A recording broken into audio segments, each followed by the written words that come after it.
நீ என்னம்மா ஸ்டோரி புக்ஸ்லாம் படிப்பியா? ஃபஸ்ட்டு குலோப் ஜாமுன் சாப்பிட்றப்ப தங்கம் இது நமக்கு ரொம்ப பிடிக்கும் அப்படின்னு நினைச்சு சாப்பிட்டீங்களா? இருக்காது. ட்ரை பண்ணலான்னு சாப்பிட்ருப்போம். கரெக்டாக எல்லா ஸ்வீட்ஸும் எல்லா ஸ்நாக்ஸும் அப்படி தானே சாப்பிட்ருப்போம். ஆனால் சாப்பிட்டோன்னே மற்ற எல்லாத்தையும் விட அது ரொம்ப பிடிச்சிருச்சு.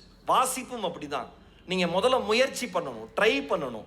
வாசித்து பழகிட்டீங்கன்னு வச்சுக்கோங்களேன், ஒரு முறை அந்த சுவை உங்கள் இதயத்தில் பட்டுவிட்டால் வாழ்நாள் முழுவதும் மிகச்சிறந்த வாசிப்பாளராக நீங்கள் வாழ்ந்து கொண்டே இருப்பீர்கள்.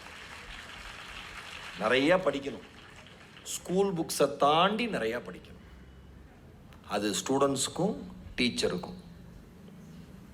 கவி பாரதி சொன்னாரு, வாழ்க்கையில என்ன நடந்தாலும் பரவாயில்லடா, உங்களுக்கு பிடிச்ச பாட்டு, உங்களுக்கு தெரிஞ்ச மொழியில் ஒரு பாட்டு பண்ணாரு. அச்சமில்லை அச்சமில்லை அச்சம் என்பதில்லையேன்னு சொன்னாரு மகாகவி பாரதி. சொல்றப்பே நம்ம ஒரு உத்வேகம் வருதுல. அதே பாரதி அந்த முழு பாட்டுல சொன்னதை புதிய ஆத்திச்சூடியில ஒரே ஒரு வரியில சொன்னாரு, சிதையா நெஞ்சுகொள்.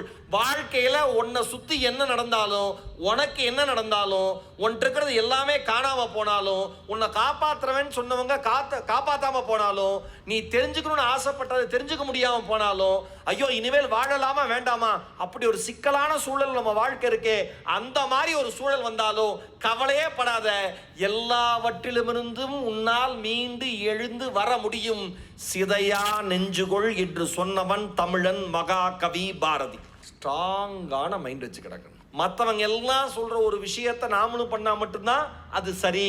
மற்றவங்க பண்ணாத பொழுது நாம பண்ணிட்டோம்னா அது தப்பாயிரும். மற்றவங்க நம்மளை கிண்டலா பார்ப்பாங்க.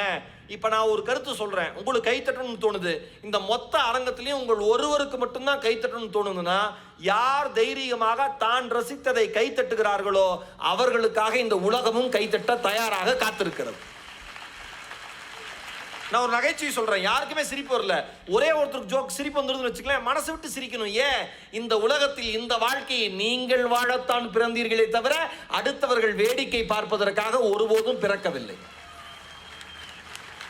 இதெல்லாம் இந்த வயசுலேயே தெரிஞ்சுங்க.